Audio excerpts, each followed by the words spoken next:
नमस्कार दोस्तों, एक बार फिर से स्वागत और हार्दिक अभिनंदन है हमारे YouTube चैनल पर।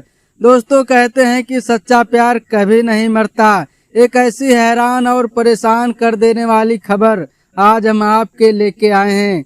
गुजरात के तापी जिले से एक प्रेमी युगल की अनोखी शादी का मामला सामने आया है। एक दूसरे से प्यार करने वाले प्रेमी युगल की यह शादी उनके दुनिया छोड़ने के बाद हुई है। परिवार के लोगों ने गांव वालों की मौजूदगी में उनकी मूर्तियां स्थापित करके शादी की रस्म को पूरा किया। वो एक दूसरे से बेपनाह मोहब्बत करते थे। उनकी आंखों में शादी और इस दुनिया में अपना घर बसाने का सपना था। इसके लिए वे अपने घर वालों की रजामंदी चाहते थे, लेकिन शायद नियत को उनका मिलन मंजूर नहीं था। लड़के के पिता ने जब दोनों को भला बुरा कहा तो दोनों एक साथ मरने का फैसला किया और फिर एक दिन आत्महत्या कर ली। ये कहानी गुजरात तापी जिले के रहने वाले गणेश और रंजना की है। दोनों ने जब दुनिया छोड़ी तो गांव में मातम फैल गया था। ये दुनिया छोड़ने के बाद दीपक और रंजना की शादी हुई है। सुर्खियों में छाई है शादी। गुजरात के तापी जिले से एक अनोखा मामला सामने आया है।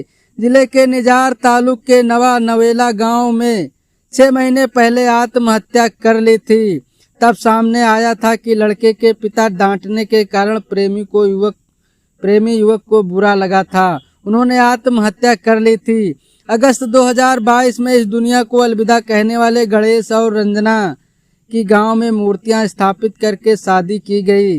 इस दौरान विधि विधान और रीत पूर्वक कार्यक्रम आयोजित किया गया। इसमें गांव के तमाम लोग शादी में शामिल हुए। इन दोनों मूर्तियों को स्थापित किया गया। ये शादी अब चर्चा का विषय बनी हुई है। मूर्तियों की क्यों रचाई शादी, जानते हैं अब इसके बारे में। आदिवासी समुदाय में मूर्ति को पाटली कहा जाता है। समुदाय में ऐसी मान्यता है कि अगर कोई किसी कारणवश आत्महत्या कर लेता है तो उसकी अंतिम इच्छा को पूरा करना जरूरी होता है। इसीलिए गांव के लोगों ने इस प्रेमी युगल की अंतिम इच्छा को पूरा करने के लिए विधिवत तरीके से शादी की, ताकि अंतिम इच्छा की पूर्ति हो सके। गुजरात के आदिवासी समाज में अनोखी घटना है। जब प्रेमी युगल जो शादी करना चाहते थे, उनकी इच्छा इस दुनिया को छोड़ने के बाद पूरी हुई। आदिवासी समाज में इस बात को लेकर विश्वास और मान्यता है कि आत्महत्या या किसी फिर हादसे में एकाएक मरने वाले की इच्छा की पूर्ति जरूरी है।